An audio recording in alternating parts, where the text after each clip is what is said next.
Yeah, thank you indeed for that package. And to discuss the topic, Niger coup, 16 days after. Let me first of all welcome to our studio here in Abuja, Ambassador Usman Sarki, former Nigeria's permanent representative to the United Nations. We're glad to have you here this morning, sir. Thank you very much. Please. Also with us is a regular on this beat, Dr. Kabir Adamu, security risk management expert. We're glad to have you this morning. The pleasure is mine. Good morning. All right. All right. And Kirian, just to add that Ambassador Usman Sarki was with us on Monday following the expiration of the 7-day deadline given by the ECOWAS Authority of Heads of State and Government to the military junta in Niamey.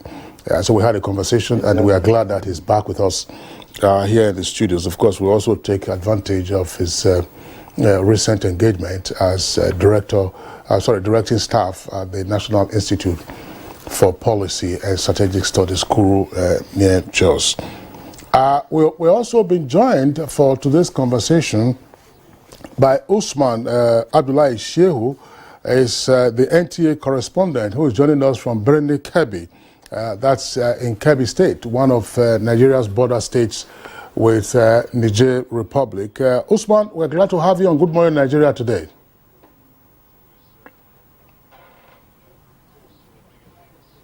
Join us. All right, so let's begin with you. Kebbi, as I indicated, is one of the border states with Niger Republic. What is it from a reporter's eyes that you have seen in the 2 weeks or so since the change of government, unconstitutional change of government in Niamey? Unconstitutional.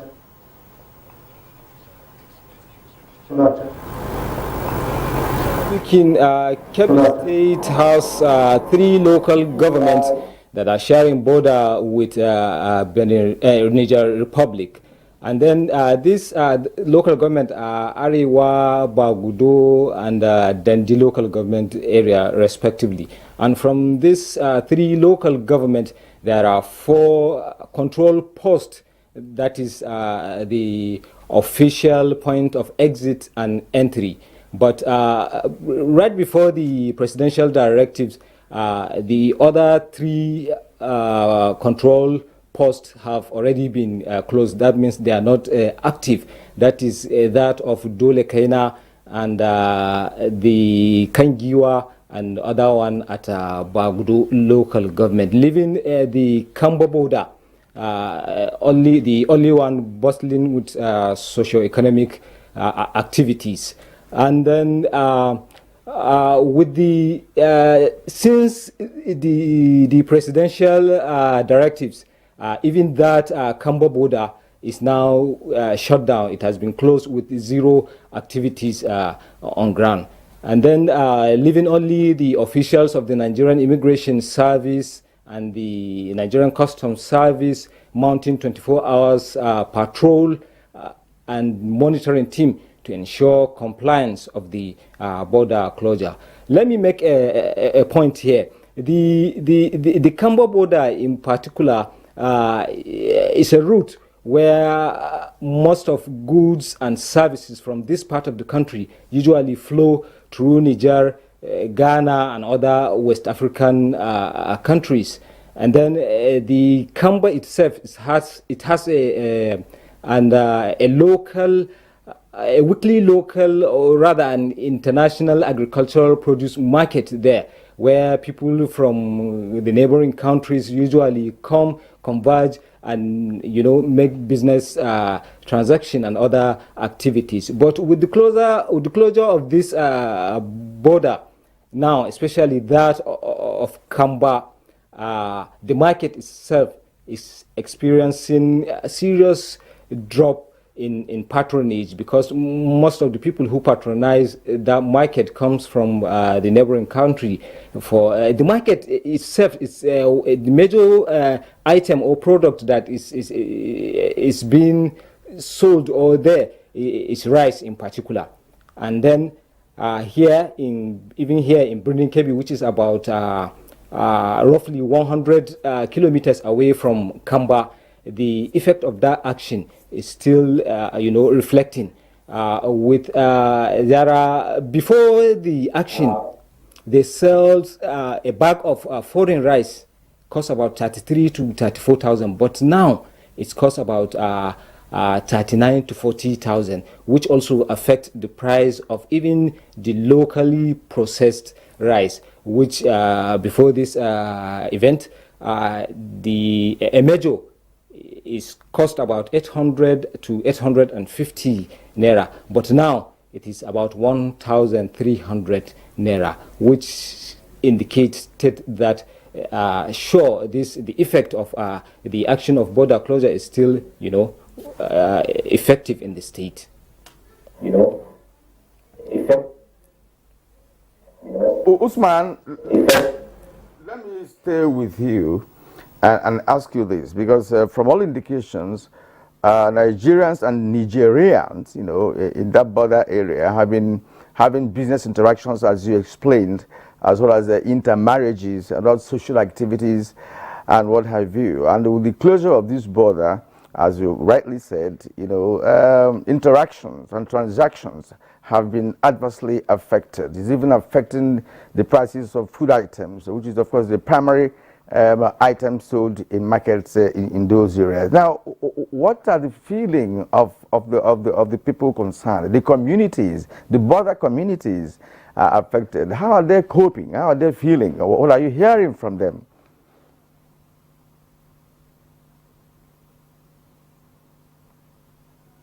They are seriously reacting to that action in particular. Some of them, like a day before yesterday, I was with somebody who has his grandparent living in Niger. He was complaining that now he wants to cross to the border to go and meet his family, but he couldn't because of the serious measures taken.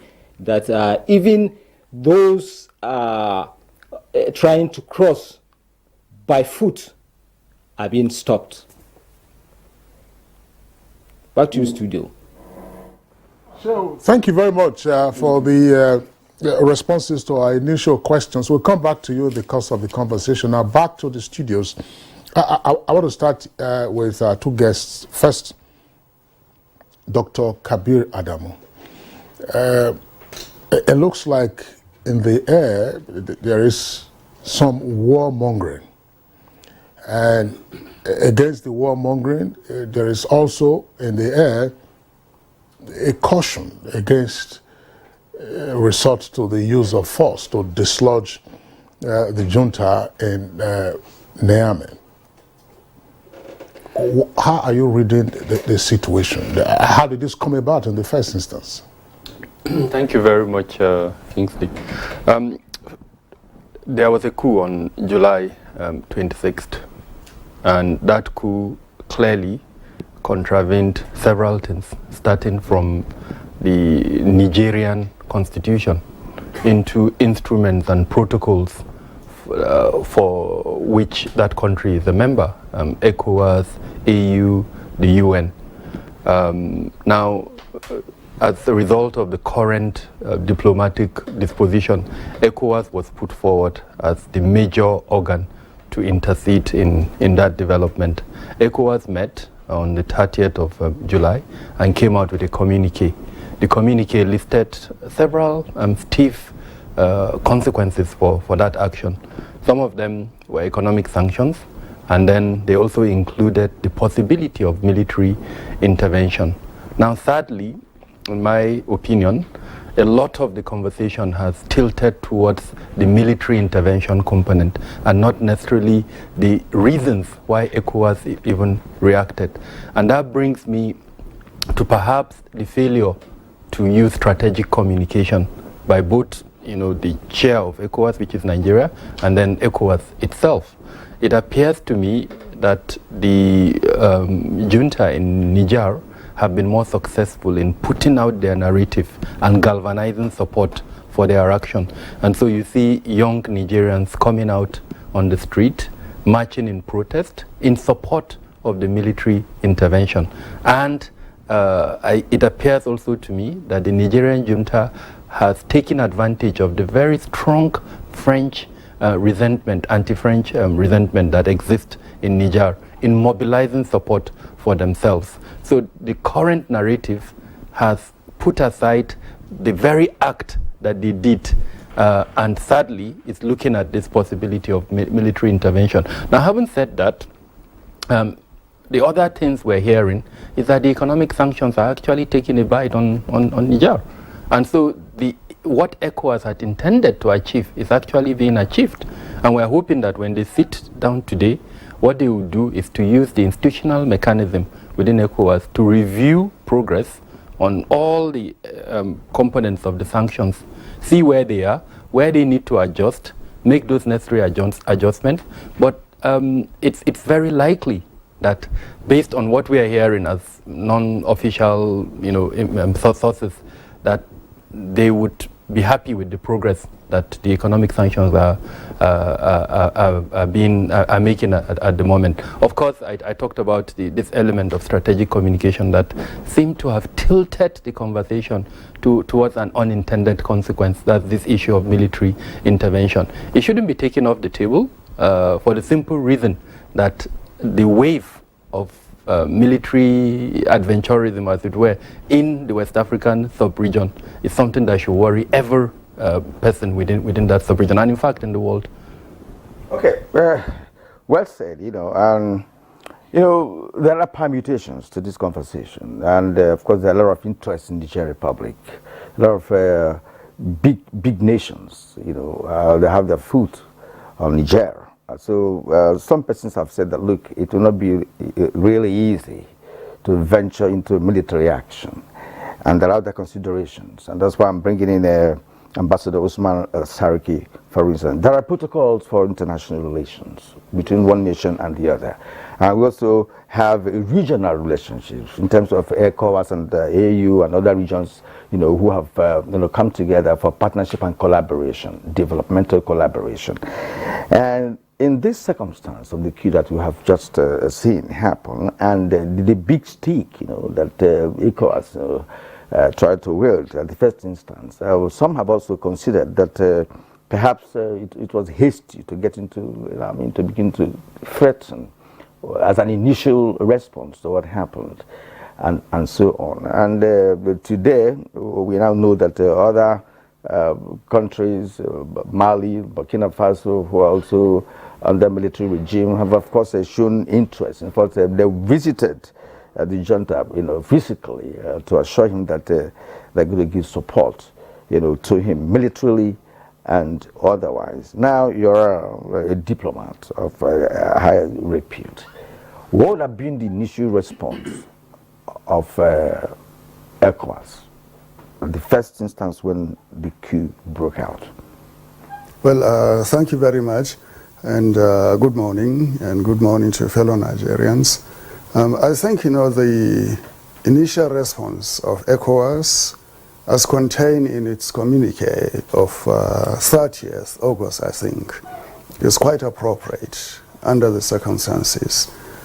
ECOWAS, like you rightly pointed out, diplomacy and interstate relationships are based on codified laws, instruments, and conventions from which you cannot willfully derogate. That you cannot just wake up one day to contravene. Otherwise, there would be anarchy, chaos, and instability everywhere. The principal articles of the United Nations Charter are actually designed to maintain international peace and security. The maintenance of peace and security is central and critical to international law and to interstate relationships. Where this balance is broken or disturbed, it is the duty of states to act in order to prevent the slide down into chaos. ECOWAS is mandated by its very constitution, when it was established, as an economic organization. But 2 or 3 years later, in the Lagos Treaty, the idea of peace and security and stability was also brought into its mandate. So the actions of ECOWAS leaders assembled in Abuja on the 30th were in conformity, in consonance, and appropriately anchored on the provisions of the relevant acts and decisions and protocols of ECOWAS. Having said so, we should be very clear about the situation in Niger. As I said before, it is not about Nigeria. It is not about ECOWAS. It is not about President Tinubu. It is not about the Nigerian government. It is about an unlawful, illegal, unconstitutional takeover of power by a clique of military officers in Niger that contravened their own constitution. I want Nigerians to go and read the 2010 Constitution of Niger that was amended in 2017.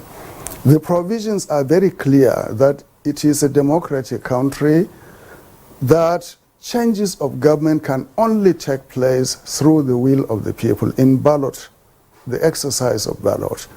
Military intervention has been proscribed and rendered illegal by the Constitution. And like Dr. Kabiru said, international law also abhors the use of violence to change government. That is the question. There is nothing beyond that. Any other thing beyond that, any other consideration outside this context are suppositions, conjectures, and extrapolations. They have no place whatsoever in the consideration that governments should do. So it's very important for us to distinguish between the actions of ECOWAS member states that were in reaction to what the junta or the junta in Niger did. So we need to be very clear, dispassionate on that. Diplomacy is based on facts. So let me just add something to you so you can just round off. What happened in Niger, of course, is a coup. It's been established, but there was no violence, no gunshots had in that arrangement. Then what happened in Zimbabwe some time ago when Robert Mugabe was stylishly, removed out of power by the military without announcing it as a coup, but they successfully ensured that his wife does not take over the mantle of leadership in Zimbabwe by doing what they did. The world did not call it a coup. And so what is the difference between this kind of change of government in the actual sense of it? Well, we are now speaking in the context of ECOWAS and the provisions of ECOWAS, particularly the supplementary protocol on democracy and good governance. What the provisions of that protocol apply only to ECOWAS members. So we are discussing the issue in relation to an ECOWAS member state in whose politics the principles and precepts of that protocol have been vitiated by the military. So it is not our duty to create linkages for now, Africa, especially after effect. Now, there is a problem here that you are now rendering your own government and the ECOWAS member states to take a position that beyond this limit, we will not tolerate such interventions. People are saying military coup took place in Mali, in Guinea, and in Burkina Faso, and ECOWAS didn't act. That is quite true. It didn't act decisively. Now the leaders are saying that enough is enough. You cannot continue deliberately obliterating established standards and norms of behavior in politics and government and get away with it simply because of lack of will on the part of ECOWAS to act. So the actions taken by our leaders, I repeat, our leaders, on the 30th of August are in conformity with the provisions and standards of regional and international law. That is the bottom line. All right. Thank you very much, Ambassador Usman Sarki. Well, again, we'll return to you in the course of the conversation. Let's go over to our Meduguri Network Center, where we've been joined by Professor Shetima Khalifa Dikwa. Professor Dikwa is a professor of social linguistics of English, French, and Arabic at the University of Maiduguri. Of course, is an analyst of international relations and politics and dean of the Kanem Borno Diaspora. Kanem Borno Diaspora, which is a resuscitation of May Idris Aloma of Kanem Borno Empire. Professor Dikwa, we're glad to have you on Good Morning Nigeria today. Tell us, what is the impact, if you may, of what is happening in Niger Republic? I mean, when we had our first conversation on the situation there, it was said that, look, Niger had always been susceptible to this kind of unconstitutional change of government, but in recent years it appeared to have stabilized. And this happened, and everyone is, as it were, literally up in arms. What is the difference this time? Good morning, everyone. Kingsley Akirian, my co-panelist, my brother, Ambassador Usman, Sarki, and others. Good morning to all Nigerians. After a long time, let me say that I wouldn't disagree too much with the views of Ambassador Usman Sarki as a diplomat, but please allow me to go academic a little bit so that we remove. Sometimes diplomats put their own words very beautifully, more than the beauty itself.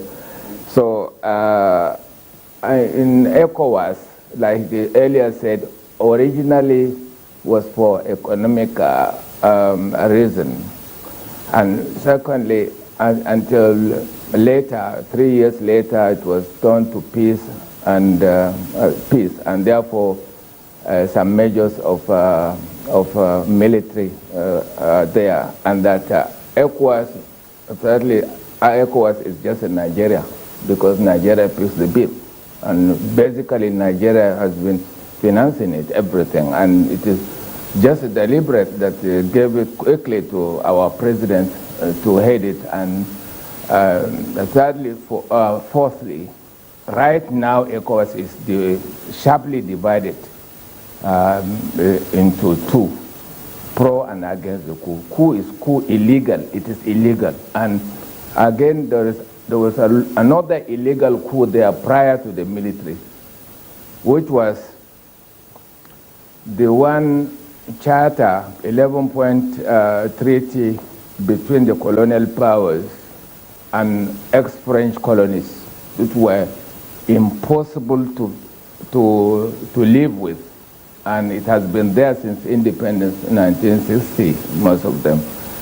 And the second coup that has already been existing there was the constitutional coup d'etat by some heads of states of ECOWAS that was allowed to happen, for instance, by Guinea's Alpha Condé, which was later on toppled and with another counter coup.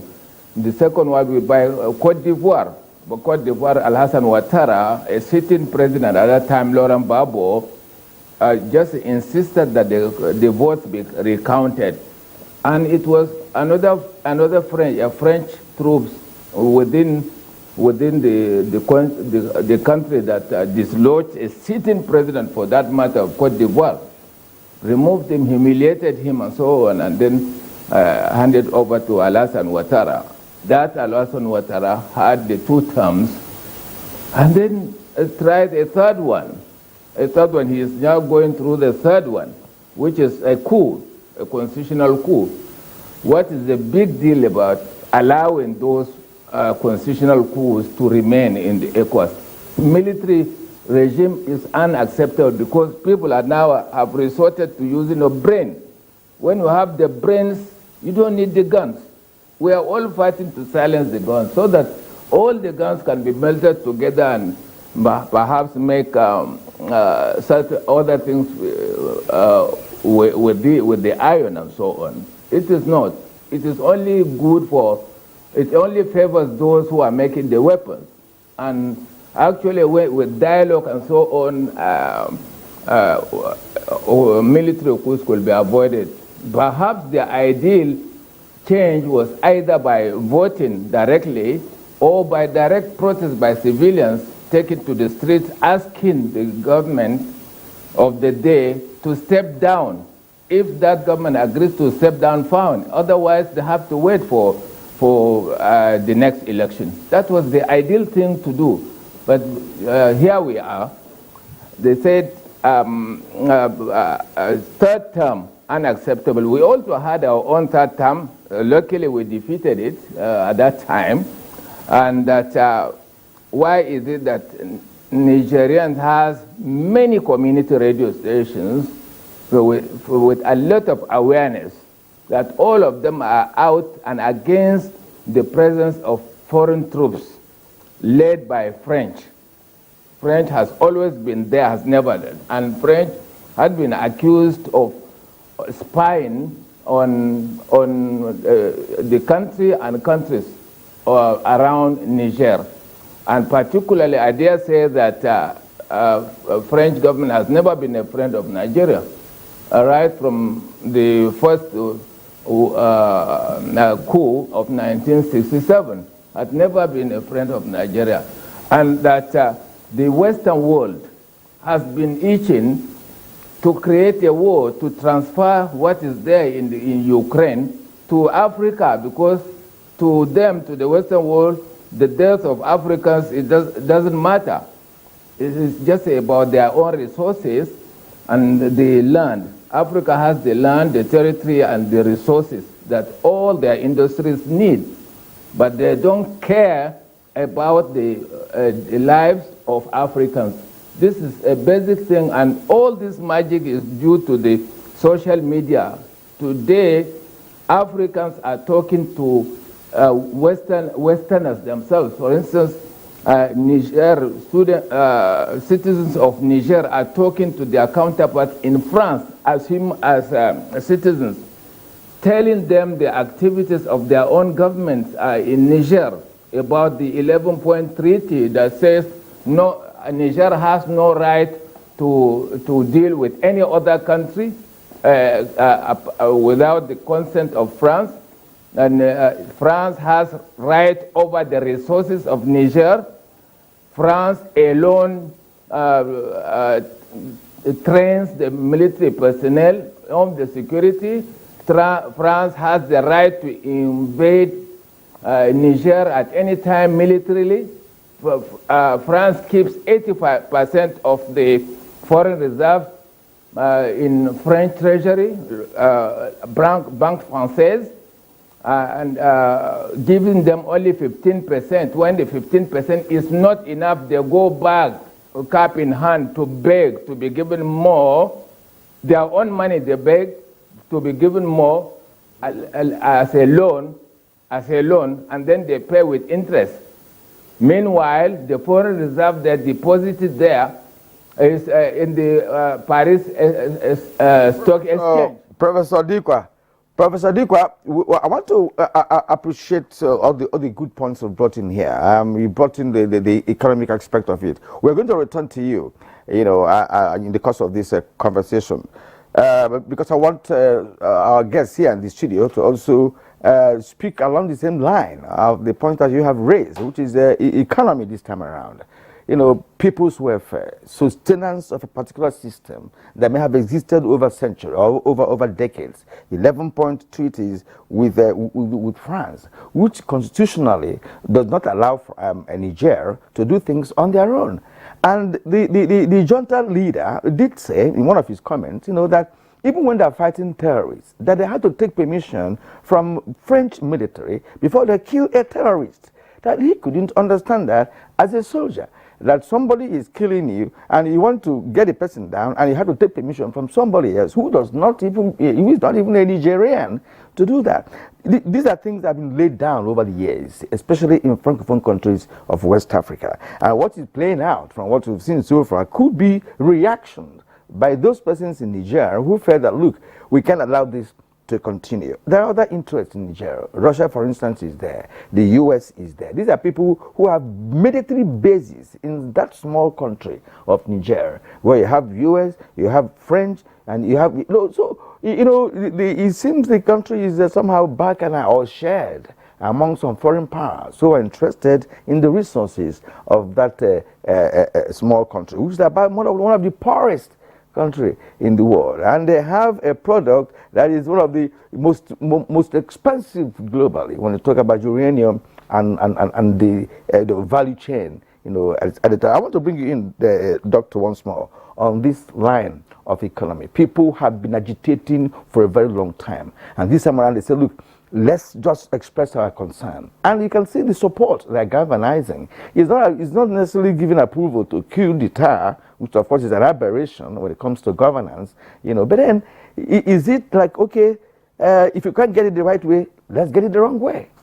Exactly, and I think that's sadly for me the narrative that is out there, and I think we need to bring clarity to the fact that just because you are not happy with the system, why do we have elections after every 4 years? And why do we have political parties? The idea is that the political parties will give options during their campaign on what the way to steer the country. And as a citizen, you can rally behind a particular political party that you believe in the agenda or the ideals that it's putting forward. I don't think it is appropriate to sit and suggest, for instance, that because you're unhappy with the status quo and then you use the gun to take power. No, it's not acceptable. The norm in the world right now is that we're against military intervention. Niger, over the last decade, has shown itself as a country that is making progress in the democratic culture. Are we there? No, we're not there. There are structural, there are institutional challenges that need to be corrected, need to be developed. 5 coups, 1960. Over 63 years. And my point is, it is not appropriate, it is actually unethical to suggest that using the gun to take power because you are not happy with the status quo is an option. It shouldn't be an option. We should use democratic means. I mean, there is a vibrant political culture, the political party system in Niger. Sometimes I even think more vibrant than the Nigerian political culture. If you are following developments there and you see how vibrant their politicians are in terms of discussing national issues, you know that this is a country that has a future. Anytime there is a military adventurism that truncates that progress, it's taking the country back, yes. And I think this is what we need to, as one, speak against. Not just for them, but even for our own sake. We have made tremendous progress over the last 24 years in our democratic culture. And I think rallying around and supporting the growth of democracy within the sub-region and within the continent should be the message, the narrative. And I'm hoping this is what ECOWAS, when they sit today, would speak as one voice. Yes, Professor has spoken about the divisions. Constitutional coup d'etat, seeking for third term. These are the causative factors of what we're looking at now. Causative factors. A man will have 2 tenures. After the 2 tenures, he will now politically re-engineer the constitution to favor him and his clout to now sustain himself in governance. And people are dying. People are suffering. There's abject poverty and so on. So in that circumstance, what should someone do? I'm not glorifying whatever action, but there are stark realities of life. You cannot buy bread. You cannot get water. You cannot get this over 60 years of existence. You don't have tap water. The simplest technology in the world. You can't have tap water, but you have good resources that people are enjoying elsewhere. So let's become human about all of this. There's laws, regulations, fine and good. But again, implementation. That's where Shetima is concerned about constitutional coup d'etat. Yeah, but the question is... Which ECOWAS is not looking into. That's what he's saying. No. ECOWAS, maybe we're saying ECOWAS needs to do more. But I think it's unfair to say ECOWAS is not looking into. If I'm right, and probably Ambassador would shed more light on it, there's a peer-to-peer mechanism. And there are several other components, protocols, instruments on good governance that ECOWAS has. But are we there yet? Is it a reality that the dividends of democracy, as it were, is not being felt in most African countries? Yes, it's a reality. In fact, in Niger that we're discussing, which is one of the poorest countries in the world. And by the way, Niger is not small. The landmass in Niger is actually bigger than Nigeria.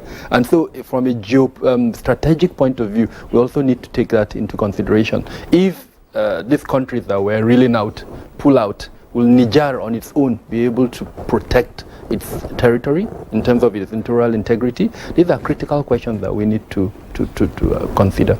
All right, Dr. Kabir Adamu, thank you very much. I want to bring in again Ambassador Usman Sarki. Now, from the point of view of diplomatic engagements, the authority of heads of state and government of ECOWAS, they are due to meet later today in Abuja. Now, how do you square the two broad matters that are now, as it were, on the table, not just of public conversation, that will most likely also engage the attention of the authority of heads of state? The dominant issue on constitutional, illegal, and unlawful takeover of power.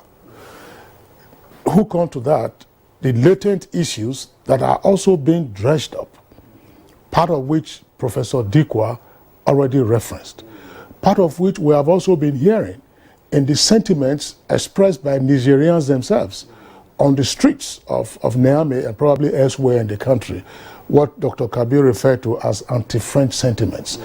And then part of the latent issues again that we in Nigeria have equally raised to say, listen, hey, we are brothers and sisters. We have cultural and social ties and economic ties. And so keep the gun silent in the meantime and don't go there, because if you do, we're going to have a number of issues to deal with. So, as I said, on the diplomatic scale, how do you square these issues? A dominant issue to say comply with the ECOWAS protocol, and then the latent issues that are no less relevant coming up 16 days after the coup. Yes. Thank you. Let me welcome my brother, Professor Khalifa Dikwa, on the program. And in response to your question, I think it's important that we realize that the ECOWAS heads of state and government are pursuing the diplomatic option thoroughly. And I believe in their meeting today, they will review events from their last meeting of 30th August. 30th July. 30th July, I'm sorry, to yesterday. And from their assessment and from the report that they will receive from the Political Peace and Security Commission or Council of ECOWAS, they will now deliberate on the position that has been adopted by the military regime in Niger, their reactions, and see whether they are appropriate to provide the way forward towards negotiated settlement. If it appears to them that all their efforts have actually led to nowhere in terms of obtaining a change of behavior on the part of the regime in Niamey, then they will now look at their earlier communique, their decision of 30th July, and see what other levels of calibration that will be applied in order to bring the situation to a satisfactory end.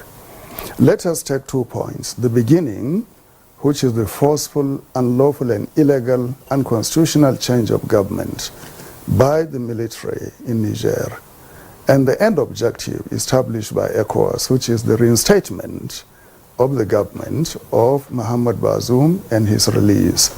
So they have to bridge the gap, and diplomacy will be the instrument for bridging the gap.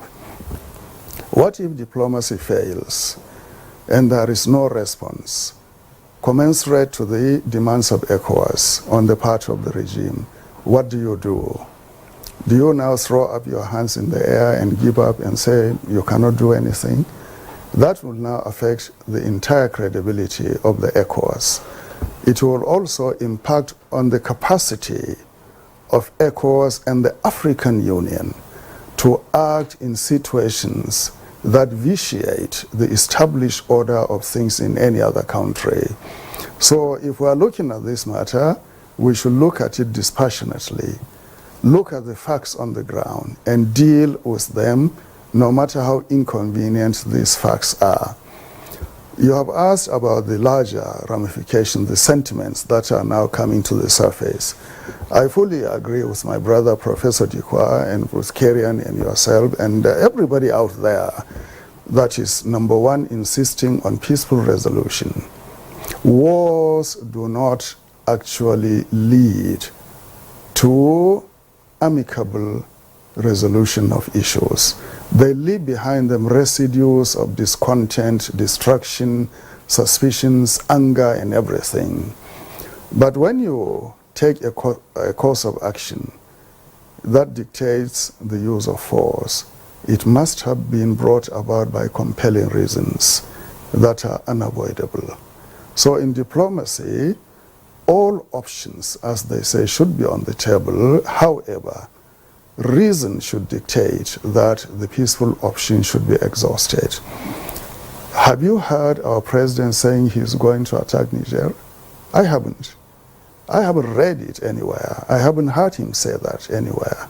Have you heard our government declaring that they are going to use force? I haven't read it anywhere. I haven't heard it. So why are we now imputing upon ourselves that we are a nation up at arms or up in arms against Niger? We are not. Okay. Now, I'm sorry, it's important for us to follow the issues. Number one, the discontent against French presence.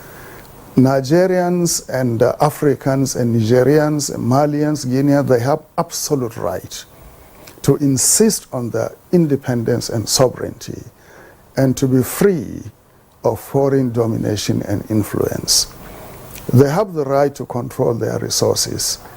And one of the things that we are going to advise the Nigerian government is to now revisit existing processes and norms in international relations to assert, number one, the political independence and sovereignties of countries as recognized by the UN Charter, as recognized by the African Union Constitutive Act, and many other instruments under international law. Political independence and sovereignty and the reflection of that in the integrity of the governments of countries is a bottom line that must not be transgressed against. The second is the permanent sovereignty of nations over their natural resources. Since 1952, the discussion in the United Nations have been on the issue of permanent sovereignty of peoples and nations over their natural resources. In 1958, the United Nations established the Commission on Permanent Sovereignty over Natural Resources. In 1962, under Resolution 1803, I think, the United Nations codified as part of customary international law permanent sovereignty of nations over their natural resources. That resolution was actually put into practice in the decree number 1 of the United Nations Council on Namibia, asserting the right of the Namibian people over their natural resources and the judicious, equitable use of their natural resources for their development.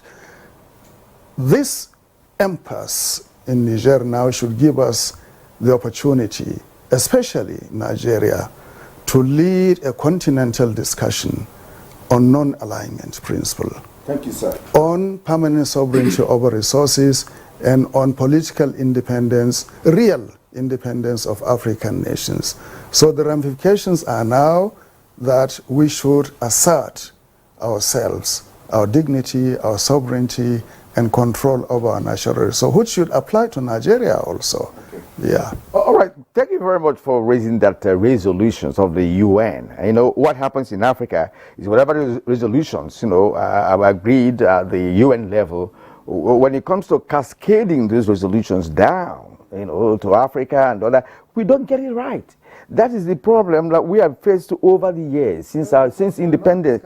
Exactly, and the independent nations like Nigeria and the rest of them are still relying to some degrees on these colonial masters to get things done, even in the production of the resources we're talking about. In Nigeria, we still have foreign multinationals in the oil and gas and what have you.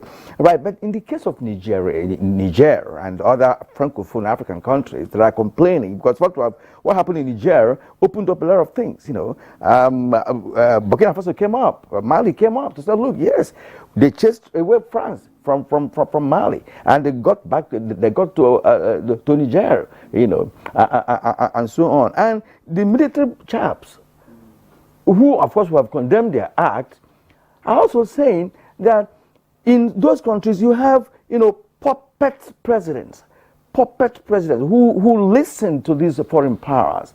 And in that case, what they're doing in terms of governance is not reflecting. The citizens are not feeling the impact of governance, right? You know, and that is part of the problem. But, you know, if you don't address causative factors, you may never get to an issue. You can never nip any issue in the bud or even, you know, react properly. What happened in terms of what ECOWAS did, said they never say we're going to war. They were threatened that they would come by force. It was obvious. You know, so that was why they even decided not to accept to even see the joint delegation, UN, US, Nigeria, and so on. So it's kind of they were angered. They are not right. You know, I mean, we have all agreed to that. But then again, diplomacy. You know, they say, you know, if you have to go to equity, go with clean hands, right? So let's bring in Professor Dikwa once more. Apart from the academic angle like that you brought in to re-educate us on the historical backgrounding as to what is happening in Francophone countries. Now, what do you think that the ECOWAS special session today should be addressing, considering what has played out since the coup that took place in Niger? What should be those thematic areas, you know, that they should address to see to come about the next step to take with respect to Niger coup?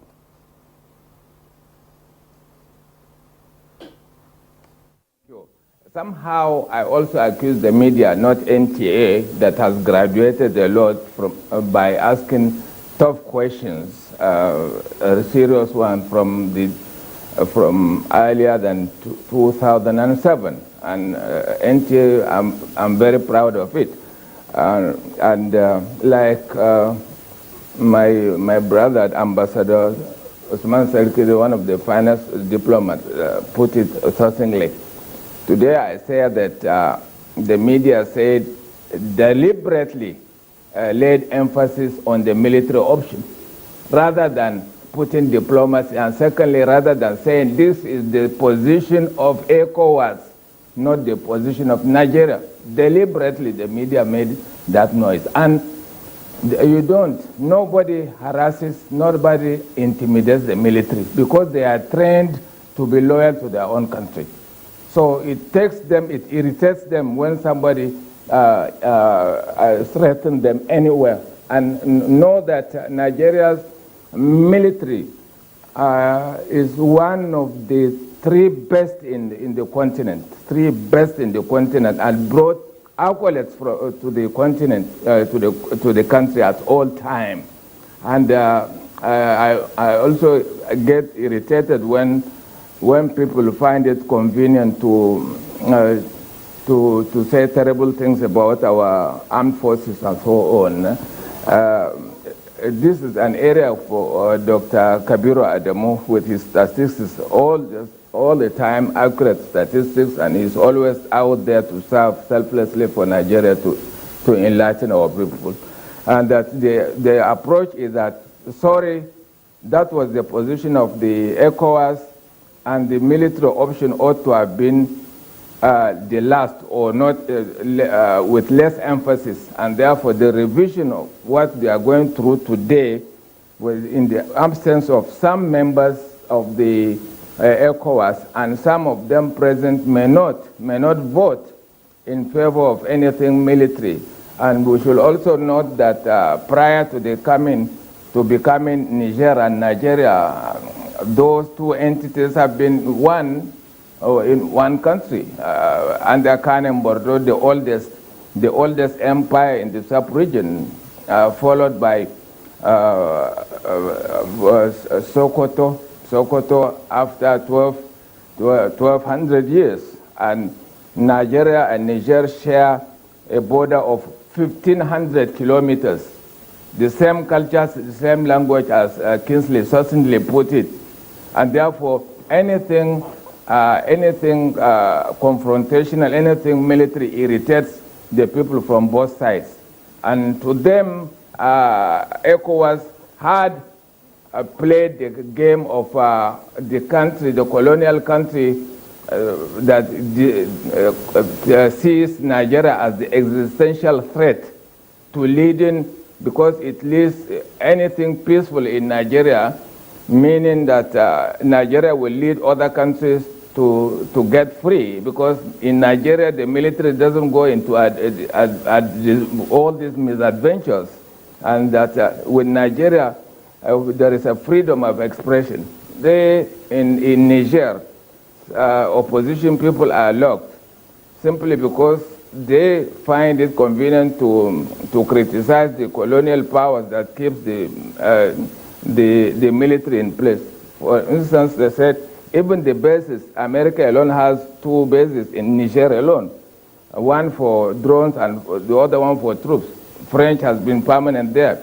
The same thing with Senegal, which may also go the same way, because the opposition leader, Usman Sonko, is jailed with politically motivated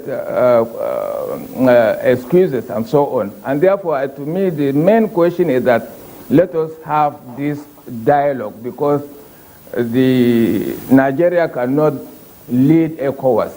If it were just to lead ECOWAS into fighting the neighboring country directly, a brotherly country, just like a continuation of northern Nigeria, Niger, and some people have their farms from the other side, intermarried from the other side, the same language, the same everything, until 1884, 85, at the Berlin Conference, the colonial powers sat together in order to share the continent like a cake.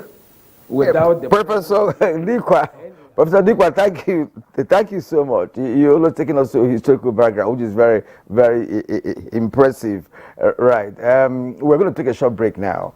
When we return, we'll continue with the conversation, and of course, all the points you raised, other guests will also, talk about them. So stay with us. You're watching Good Morning Nigeria on NTA Network Service. We'll be right back.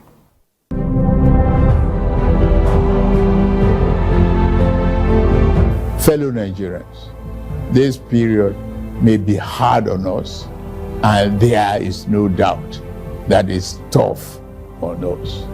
But I urge you all to look beyond the present temporary pains and aim at the larger picture. All our good and helpful plans are in the works. More importantly, I know that they will work.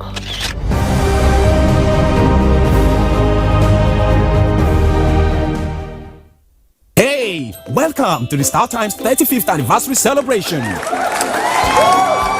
To say thank you to every StarTimes family for being an integral part of our journey, StarTimes has decided to give you a price slash on decoders. Yes, we are slashing the price of our antenna decoder from 8,900 naira to 7,500 naira, and the dish decoder from 13,300 naira to 9,900 naira. But that's not all.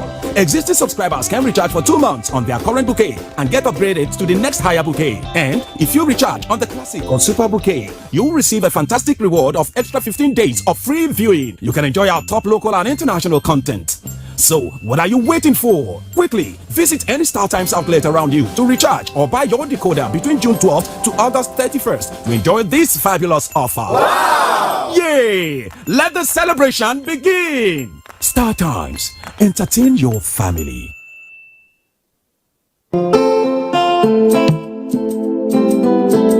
Nigeria means unity. Nigeria means freedom to me. Nigeria means greatness to me. Nigeria is indivisible. There is nothing you can do. We all have to savage it together and learn to love each other. We are indivisible. As a mother and a leader, I will always preach for peace and unity in this country, because that is the only thing that will give us progress. Though tribes and tongues may differ, in brotherhood we stand. And it is the woman that does that.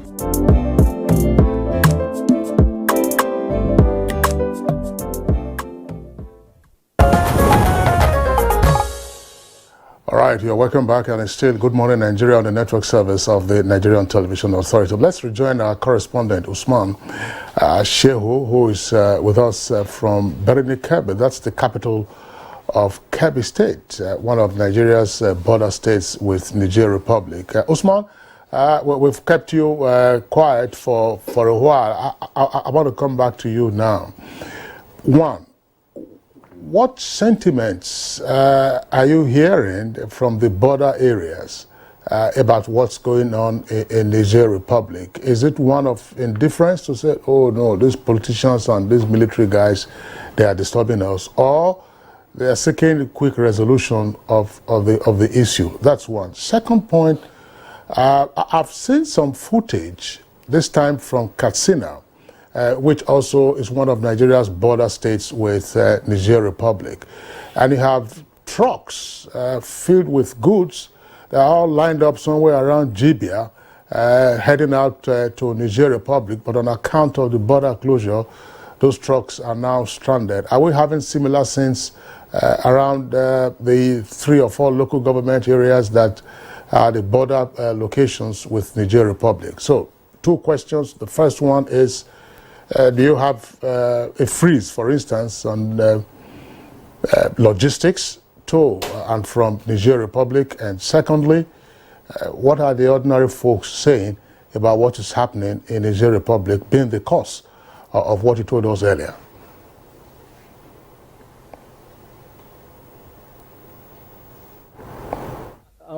Let me start with the second question.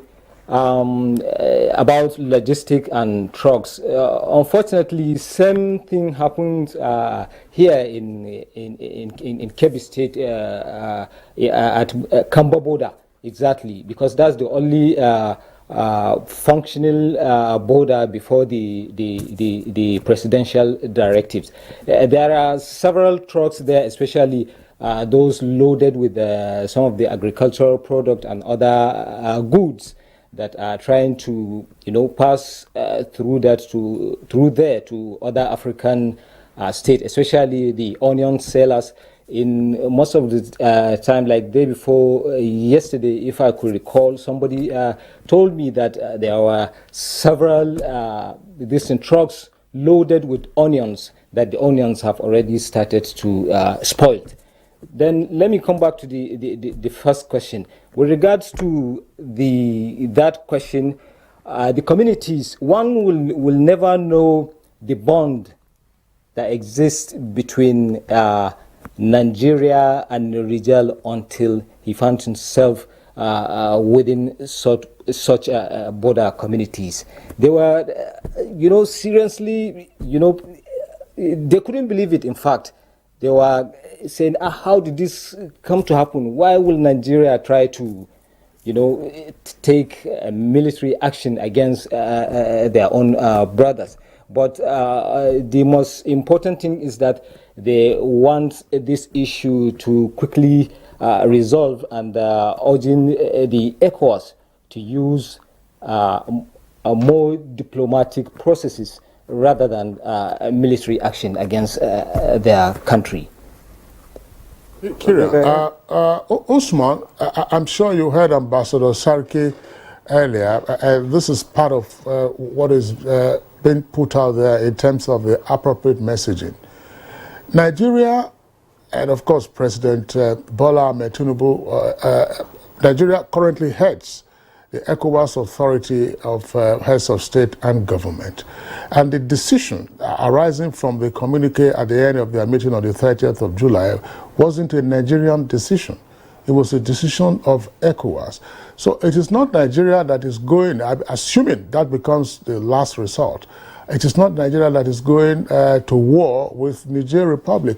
But how come we continue to hear this narrative, that Nigeria wants to declare war on Niger Republic? What's going on? Is it what are you hearing from even the local media, let's say broadcast media, radio and television? Is there a tweaking of the message that Nigeria wants to declare war or ECOWAS wants to declare war? Is anyone talking also about the tablet of sanctions that have been imposed on the military junta?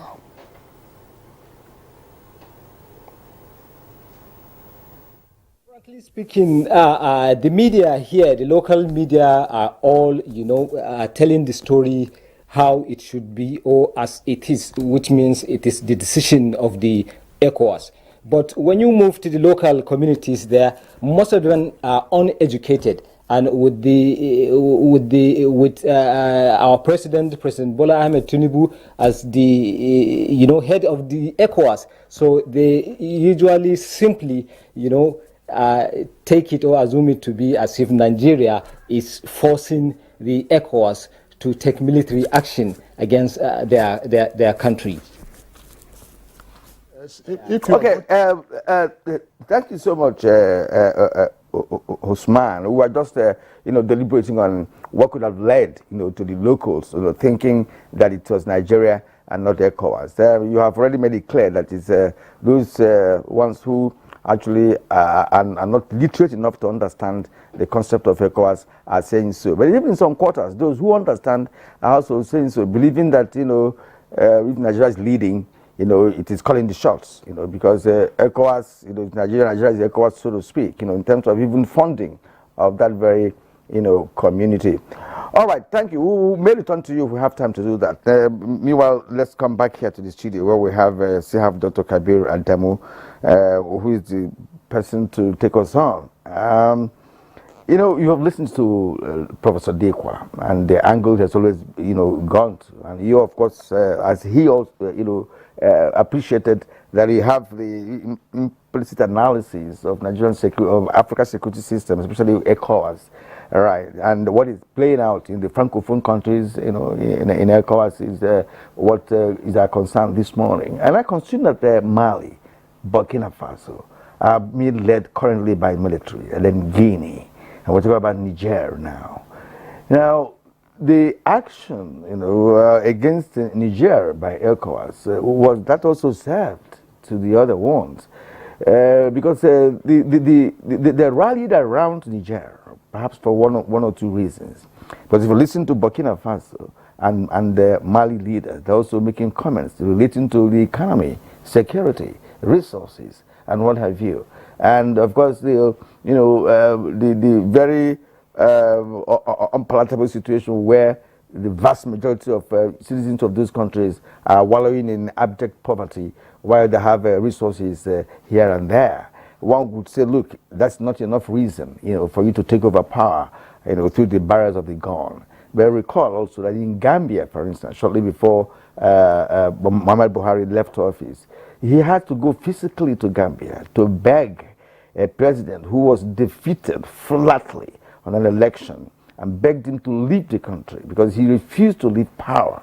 Which is also part of the points that Khalifa Dikwa, Professor Dikwa has been raising, because you cannot divorce or separate the socio-economic well-being of the people from politics and governance. They go pari passu, and when one drops, the other one tends to take over. And if what has taken over is not good enough, or does not translate to humanity, translate to people living a good life, then of course something wrong happens.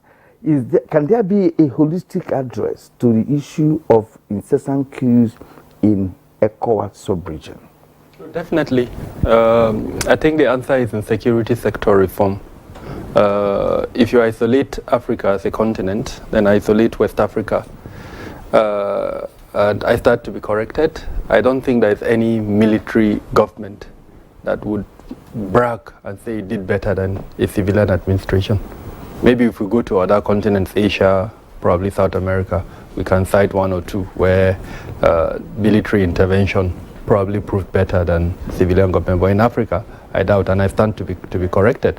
So to that extent, it is wrong and inappropriate for the military to claim that they are coming in to correct what, frankly, they've not been able to correct. If you pick Mali, Burkina Faso, and to an extent Guinea at the moment, if they are claiming security as the reason for their intervention, Burkina Faso is almost about 70% its territory is being contested by non-state actors at the moment.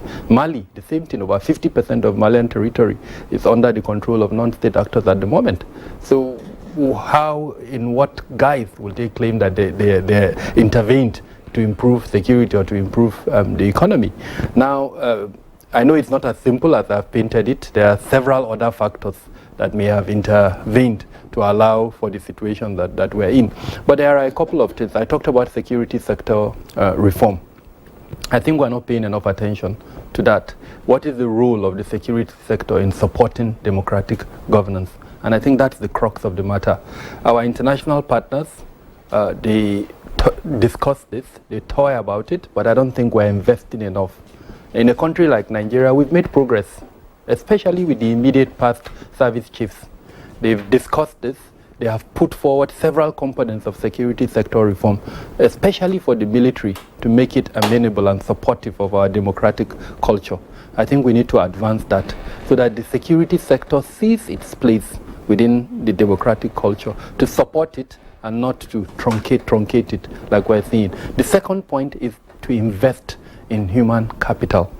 No matter how well, all the things we've discussed, including looking at our treaties, to our sovereignty and all of that, we cannot achieve it if we do not invest in human capital. Because who is going to come and do all of these things? Today, the three major natural resources that Niger has, uranium, petroleum, and gold, if the entire international community takes itself out of Niger, what would Niger do with those three natural resources? So we need to invest in human capital, technology, so that we have the capacity to make use of these resources that we've been given. And we're not doing that enough. And of course, all of this, everything I've mentioned, ties around good governance. How do we achieve good governance? So I think that is what the conversation at both the continental, especially the multilateral bodies, and then the role of the civil society organizations. Official channels, diplomatic channels, could not achieve what an unofficial channel achieved yesterday.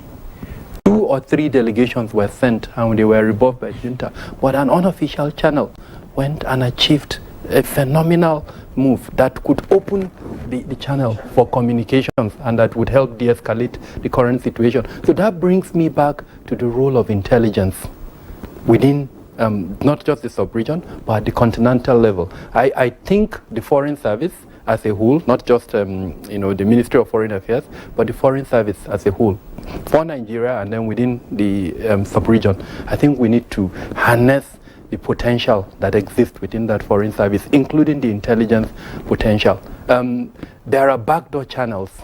There are individuals, even at my level. I do have my little resources. Of course, I work with data. I collate that data using intelligence. Now, I could mention 3 persons to you that I know could have been influential in this matter. So when our President Bola Ahmed Tinubu, spoke about harnessing national powers, these are the type of things I think we should sit back and ask ourselves, are we really harnessing those national powers? It is time for us to take a step back and then recalibrate so that our approach is slightly different than what we've done over the last 16 days. Dr. Kabir Adamo, thank you very much for the issue you have raised. Before I bring in Ambassador Usman Sarki, there is a question I have, but I think part of it you may wish to respond to later after Ambassador Sarki. When you're talking about key influencers as non-state delegates for purposes of reaching out in this kind of circumstance. Early on, one of the things I thought of, I've never said it on air, was to say, look, and this is not to denigrate the people of Niger, but we know that Niger is a smuggler's route to Nigeria. So who are the big-time smugglers? And if they are big-time smugglers, it means that they also have contacts within the Nigerian economy. So These Nigerian persons, do they then have influence over the junta or members of the military class to whom they could say, look, we say, okay, we know a few big-time smugglers, so speak to them. And this is not going to be unusual. It's not going to be unusual. Well, I'm not saying they use criminal elements. During the Second World War, the American government opted to use the mafia in the New York Harbor area. At that time, Lucky Luciano, of course, everyone knows him as a kingpin. Later on, that founded the became known as the Carlo Gambino crime family amongst the big five in New York City. But back to my question, Ambassador Sarki, you are smiling. Of course, you spent a number of years in New York, so you know precisely what I'm talking about. But there is an issue here. We say diplomacy, negotiate. These are men who have forcefully taken over power. They are in situ. And the thing is to say, look, we don't want the guns blazing. Step down. Bring back the old constitutional order. Many will argue that it may not be that linear. It's not that straightforward. It's almost like solving a quadratic equation, you know, one linear, one quadratic. I'm sure Kyria will know what I'm talking about. I don't want to. Okay. You know, it can be a bit more complicated. Yeah. Now, what will you do with those who, if in the end it fails, who attempted to overthrow the government? What do you do with them? You're going to retain them in service? And some person will look at Turkey and see what President Erdogan did with those who attempted a coup.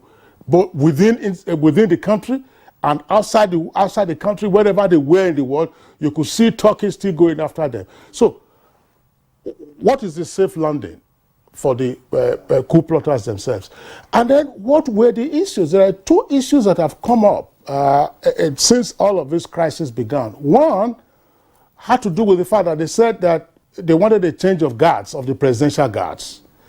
So, which is the prerogative of the president, but they resisted it. So, would they still insist that the president doesn't have powers to change his guards? That's one. Secondly, it has also been reported that there were complaints by the presidential guards and parts and sections of the army that the counter-terrorism units had been overfavored by foreign military aid, more particularly from the U.S. In other words, less and less of attention was being paid to the presidential guard. How, I'm talking from I would like you to respond to this from the diplomatic point of view. Because for ordinary folks, you say, look, negotiate, step down. But there will be issues that remain to be resolved. And those issues, of course, will be internal mostly to Niger Republic. So how do we get them to navigate around these issues? Ambassador. Yeah, thank you. There is this cliche, which sometimes can actually translate into reality and beneficial outcome. African solution to African problem. The identical issue you brought up regarding the situation in Turkey may not apply here. Our leaders are pragmatic people. They are Africans, first and foremost. They know how culturally and traditionally and in customary way to resolve issues without slapping the face of the other person, without making the other person lose face. There are many ways, if they are amenable to discussion and negotiation and settlement. The ECOWAS heads of state and government, and Nigeria in particular, can resolve this in terms of recognizing their own grievances and genuine intents, which, however, do not justify the forceful takeover of a government. I would like to remind Nigerians in particular and the rest of the world, in 1999, Dauda Malam Wanke, a colonel in Niger, actually effected a coup d'etat. And at that time, our president, Olusegun Obasanjo, also in that year came to power as a civilian elected president. He acted swiftly by using backdoor channels. And I think the person he used is still alive, active, very sharp, mentally, physically, he is still alive. He went to Niamey, discussed and presented options, including soft landing, to the colonel. And eventually, within 8 or 9 months, we obtained a diplomatic and peaceful resolution of the affair. And Dauda Wenke actually became domiciled in Abuja before he went back to his country and passed away. And that proved the way for a civilian election. I think it was Tanja, who came after him to become the president. So we have a precedent in terms of settling issues in Niger peacefully. We should recognize that. The other issue is, like you rightly pointed out, there are ramifications. One of the consequences Nigerians should see, the continued retention of this regime will lead to the incursion, infiltration, and establishment of extra-African, non-state actor forces, namely mercenaries in Niger, which will be a direct threat to Nigeria's security, Nigeria's interests, and Nigeria's peaceful endeavor to conduct democratic and civilian governments in our own country. We should realize that mercenarism has been actually repudiated by international conventions. The United Nations Convention Against Mercenaries of 1987, I think, or 89, that came into force in 2001. And we have the OAU Convention Against Mercenarism, which was adopted in 1977 and came into effect in 1985, I think. We should be mindful that under international law, recruiting, financing, training, engaging mercenaries is illegal. Okay, sir. And we have to look at that. Time is actually not our friend this time around. We appreciate your analysis of the situation, which you've done so well. The situation now is that when you have those resolutions you talked about, when it comes down to practicing it, it doesn't work. That means now it's all over the world. Even in Nigeria, there are mercenaries all over the world. Well, we have heard that the junta in Niamey has already announced a prime minister, to take over the place and try to bring back normalcy or return democracy to the country. That's his own approach, or their own approach, that we'll see how ECOWAS will react to that, because it's a step that they have taken. All right. And on that note, gentlemen, we have to conclude this conversation today. Of course, there's no way we can exhaust such an issue that has been endemic in the African continent, especially in this sub-Saharan Africa. Ambassador Usman Sarki, former Nigeria's permanent secretary or permanent representative to UN, we thank you for being here this morning. Thank you. It's a pleasure. Thank you. Dr. Kabir Adamu, security risk and management expert. We rely on your data all the time. Thank you for being here this morning. Thank you for Professor Shetima Khalifa Dikwa, professor of social linguistics of English, French, and Arabic at the University of Maiduguri. We'd like to thank you for your insight this morning, giving us a historical perspective. We appreciate you. Thank you. Usman Abdullahi Shehu, NTA correspondent. I was going to ask you what the governor of the state is doing for those who are feeling the impact of the situation now, but that's not for today anyways. Thank you indeed for reaching us from Maiduguri. All right. Maybe we'll have some sports. Well, I doubt if we have enough time for that. We'd like to thank you for being with us on Good Morning Nigeria today.